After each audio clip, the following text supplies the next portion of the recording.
नहीं देखी पाया ना कम्बल आनी दिए तो ভালো হলো ঠিক আছে সো বন্ধুসকল স্বাগতম জনাইছোঁ এটা নতুন ভিডিঅ'ত আজিৰ ভিডিঅ'ত আপোনালোকক কিবা স্পেচিয়েল বস্তু এটা দেখাবলৈ মই চেষ্টা কৰি আছোঁ একচুৱেলি হ'ল কি কথাটো এতিয়া ঠাণ্ডা বতৰ চলি আছে আপোনালোকে গম পায় আৰু বহুত এনেকুৱা গৰীব দুখীয়া মানুহ আছে যিসকলক মানে কম্বল কিনিবলৈ স্ৱেটাৰ কিনিবলৈ বা তেনেকুৱা কিনিবলৈ পইচা নাথাকে আৰু তেওঁলোকে ঠাণ্ডাৰ মানে সহ্য কৰিব নোৱাৰি বহুতে প্ৰাণ হেৰুৱাই দিয়ে তেনেকুৱা কণ্ডিশ্যনৰ মই মানুহ এজনক আপোনালোকক দেখাবলৈ আজি চেষ্টা কৰিম আৰু মানুহজনক মই মোৰ ফালৰ পৰা যি মই পাৰিছোঁ সেইটো মই মানে দিছোঁ তেওঁক ঠাণ্ডাৰ পৰা বাচিবৰ কাৰণে তো সেই বস্তুটো মই আপোনালোকক সেইকাৰণে দেখুৱাম যাতে আপোনালোকে এই কামটো আপোনালোকৰ লেভেলত যিমান আপোনালোকে পাৰে মই কোৱা নাই যে আপোনাৰ যিমান আছে তাতকৈ বেছি আপুনি আনক দি দিয়ক ঠাণ্ডাৰ কাৰণে বাচিবলৈ বা যিকোনো প্ৰব্লেমৰ কাৰণে আপুনি সিমানেই হেল্প কৰক আনক যিমান আপুনি পাৰে তো কাইণ্ডলি আপোনালোকক ৰিকুৱেষ্ট কৰিছোঁ মই সবকে যিসকল মানুহ এতিয়া ঠাণ্ডা বতৰত মানে বহুত এনেকুৱা বুঢ়া মানুহ থাকে বা একেবাৰে গৰীব দুখীয়া থাকে তেনেকুৱা মানুহৰ দৰকাৰ হয় কিন্তু তেওঁলোকে কিনিব নোৱাৰে তেনেকুৱা কণ্ডিশ্যনত আপোনালোকে হেল্প কৰিব লাগে এটা ষ্টৰি কৈছোঁ মই সৰু মোৰ আজি মই যিজন মানুহৰ ঘৰলৈ গৈ আছোঁ তেওঁ অলমষ্ট 85+ ইয়েৰ হৈ গ'ল আৰু তেওঁ মানে একচুৱেলি হ'ল কি মোৰ এটা সম্পৰ্ক আছে তেওঁৰ লগত কাৰণ আপোনালোকৰ চাহ জনজাতিৰ লোক হয় তেওঁ আৰু তেওঁ মানে আমি সৰু থাকোঁতে মানে মই সৰু থাকোঁতে আমাৰ বাৰীত হাজিৰা কাম কৰিছিলে এতিয়া তেওঁৰ অকল ল'ৰা এজন আছে আৰু তেওঁ মানে ল'ৰাজন আৰু বৌক দুইজনে হাজিৰা কাম কৰি থাকে দিনটোত আৰু ঘৰত থাকিবলৈ কোনো নাই তেওঁৰ নাতিয়েক এটা থাকে নাতিনী এজনী থাকে সেই দুইজনে মানে তেওঁক চোৱা চিতা কৰে তো গোটেই দিনটো মানে পুতেক আৰু বোৱাৰীয়েক নাথাকে হাজিৰা কাম কৰিবলৈ ওলাই যায় আৰু মানুহজনৰ বয়স সিমানেই হ'ল তেওঁ ঘৰৰ পৰা নিজেই ওলাইও যাব নোৱাৰে চকুৰে একেবাৰে নেদেখে তো ক্লিপটো আপোনালোকক মই দেখুৱালোঁ যে আগৰ সেই ক্লিপটোত আপোনালোকে যদি নিশ্চয় মন কৰে আপোনালোকে চাব যে মানুহজনে ইমান কান্দিছে মানে মই যেতিয়া গ'লোঁ বস্তুটো দিবলৈ কম্বলটো দিবলৈ গ'লোঁ তেতিয়া মানুহজনৰ মানে চকু পানী ৰখা নাই মানে ইমানেই কান্দিছে মই চকুৰে দেখা নাপাওঁ ইমান অসুবিধা হৈছে ভগৱানে মোক উঠাই লোৱা নাই তো এনেকুৱা বহুত কণ্ডিশ্যন মানে ফেচ কৰিবলগীয়া হয় যিসকল মানুহ বয়স হৈ গ'ল বা তেওঁৰ চকুৰ প্ৰব্লেম তো এনেকুৱা মানুহক মই আপোনালোকক ৰিকুৱেষ্ট কৰিম যে আপোনালোকে হেল্প কৰক যিমান লেভেলতে আপোনালোকৰ লেভেলত পাৰে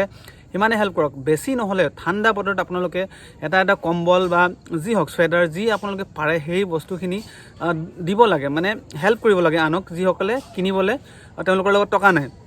তো এইগৰাকীক মই মানে পাৰ্চনেলি হেল্প কৰিছোঁ আৰু এওঁৰ লগত এটা এট্ৰেকশ্যনো আছে কাৰণ এওঁ আগতে আমাৰ বাৰীতে হাজিৰা কৰিছিলে কাম কৰিছিলে তো মই তেতিয়া সৰু আছিলোঁ বহুত আৰু এতিয়া মানে তেওঁৰ অৱস্থা এনেকুৱা হৈ আছে আপোনালোক দেখালে আপোনালোকে চালে নিশ্চয় আপোনালোকে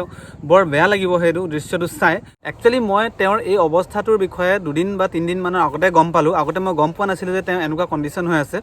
আপোনালোকক যদি মই কমপ্লিট ভিডিঅ'টো দেখাওঁ আপোনালোকৰ চকু পানী ওলাই যাব মানুহজন এটা অকল ৰুমতে মাটিত বস্তা আৰু খেৰ পাৰি পিনে তাত শুই থাকে মানুহজন আৰু মানে ওপৰত ল'বলৈ কম্বল চম্বল তেনেকুৱা বিশেষ নাছিলে ঠিক আছে চাই এনেকুৱা মোক বেয়া লাগিছে তো এনেকুৱা কণ্ডিশ্যনত মানে যিসকল মানুহ থাকে বৰ কষ্টত থাকে তো ইমান কান্দিছে ভিডিঅ'টোত মই গোটেইখিনি বস্তু নেদেখুৱালে একচুৱেলি দেখাবলৈ বেয়া লাগিছে কাৰণ এটা ৰুমতে যদি মানুহ এজন 24 আৱাৰ্ছ যদি শুই থাকে অকল এবাৰ বাথৰুম যোৱাৰ কাৰণে ৰাতিপুৱা মানুহজন উঠি পিনে যেনে তেনে মানে লাখুটি চাকুটি লৈ ওলাই পিনে বাৰীত যায় ঠিক আছে নাই তেওঁক মানে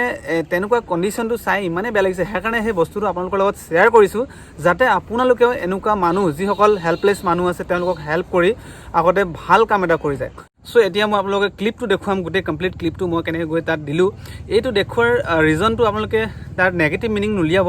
যে চিম্পেথি গেইনৰ কাৰণে ভিউজৰ কাৰণে এনেকুৱা কৰিছে কিন্তু মই এইটোলৈ এটা মেছেজ দিব বিচাৰিছোঁ ছ'চিয়েল মেছেজ যে আপোনালোকেও এনেকুৱা আনক হেল্প কৰক আৰু আনক হেল্প কৰিলে সকলোৰে হেল্প হ'ব সো এতিয়া কমপ্লিট ভিডিঅ' ক্লিপটো আপোনালোকে চাওক আৰু যদি ভিডিঅ'টো ভাল লাগে চেনেল ছাবস্ক্ৰাইব কৰি বেল আইকন প্ৰেছ কৰিব ভিডিঅ'টো শ্বেয়াৰ কৰক আৰু তলত কমেণ্ট কৰক আপুনিও এবাৰ ঠাণ্ডাত কাক হেল্প কৰিব সো বন্ধুসকল এতিয়া গৈ ফাইনেলি মই মানুহজনৰ ঘৰত উপস্থিত হ'লোঁ তেওঁৰ ঘৰখন চাওক তেনেকুৱা আৰু এওঁলোক হাজিৰা কৰা মানুহ হয় মানে তেওঁৰ পুতেক এজনেই আছে আৰু বৌক আছে আৰু নাতিয়েক কেইজনমান আছে তো গোটেই বৌক আৰু পুতেক কাম কৰিবলৈ যায় মানে হাজিৰা কৰি ঘৰটো চলায় তো তেওঁৰ লগত থাকিবলৈ এতিয়া মানুহ থাকে এই সৰু ছোৱালীজনী কণমানি ছোৱালীজনীক চাইছে তাই গোটেই দিনটো ইয়াত থাকে তো মানুহজনৰ কাৰণে মই ৱেইট কৰিছোঁ আৰু মানুহজন এতিয়া ওলাব মানে ঘৰটোৰ পৰা তো ওলাবলৈ বৰ অসুবিধা কাৰণ তেওঁ চকুৰে একেবাৰে দেখা নাপায় মই আপোনালোকক আৰম্ভণিতে ক'লোঁ তো এতিয়া তেওঁ ওলাইছে আপোনালোকে চাব পাইছে চকীখনত মানে বহিবলৈও অসুবিধা পাইছে তেওঁ কৈছে মই বহিব পাৰিম নে ইয়াত তো মানে চকীত বহা কিমান সময় হৈ গ'ল তেওঁৰ আপোনালোকে ন'টিচ কৰিব পাৰে বস্তুটো। চ' তেওঁ অকল এটা ৰুমতে সোমাই থাকে, তাতেই পেচাব কৰা, অকল ৰাতিপুৱা এবাৰ লেট্ৰিন কৰিবৰ কাৰণেহে মানুহজন ৰুমটোৰ পৰা ওলায়। তেওঁৰ মতে মানে তেওঁৰ লগত মই বহুত সময় কথাও পাতিলোঁ। এতিয়া চাওক, তেওঁক মই চকীত বহাই দিবলৈ চেষ্টা কৰিছোঁ। চকীত বহোৱাৰ পিছত মই তেওঁক এই ধুনীয়া কম্বলখন তেওঁক দি দিম আৰু তেওঁক মানে বুজাই দিম যে এইটো আপুনি ল'ব, ভালকৈ ইউজ কৰিব যাতে আপোনালোকক ঠাণ্ডা লাগি নাযায়। ঠাণ্ডাটোৰ পৰা যদি তেওঁ এবাৰ বাচি যায় তেন্তে তেওঁৰ বয়সটো আৰু অলপ বাঢ়িব, কাৰণ তেওঁ অসুবিধা ইমান বেছি নহয়, কিন্তু চকুৰে একেবাৰে দেখি নাপায়। বহুত কান্দিলে মোৰ ওচৰত, মই নিজেই ভাবুক হৈ পৰিলোঁ তেওঁৰ ওচৰত গৈ, কাৰণ ইমান কান্দিছিলে তেওঁ চকুৰ কাৰণে। কাৰণ মই ঠিক আছোঁ কিন্তু মই চকুৰে একো দেখা পোৱা নাই, বয়স হ'ল। তো মই ফাইনেলি তেওঁক এই কম্বলখন দি দিলোঁ আৰু তেওঁ পাই বৰ মানে এটা সুখ অনুভৱ কৰিছে। লগতে তেওঁ মানে বেছি দুখ আছে চকুৰে দেখা নোপোৱা কাৰণে। মই এতিয়া আপোনালোকক এই তেওঁৰ ঘৰখন দেখুৱাই দিবলৈ চেষ্টা কৰিছোঁ, যিটো ৰুমত থাকে। এইজনহে তেওঁ কান্দি আছে আৰু এফালে তেওঁৰ ৰুমটো মাটিতে ইয়াত বস্তা পাৰি থোৱা আছে কেইটামান, আৰু বস্তাৰ ওপৰতে তেওঁ শুৱে আৰু ওপৰত ল'বলৈ মানে তেনেকুৱা কম্বল বা ছাল বিশেষকৈ নাই। চ' তেনেকুৱা মানুহক আপোনালোকে নিশ্চয় হেল্প কৰিব লাগে।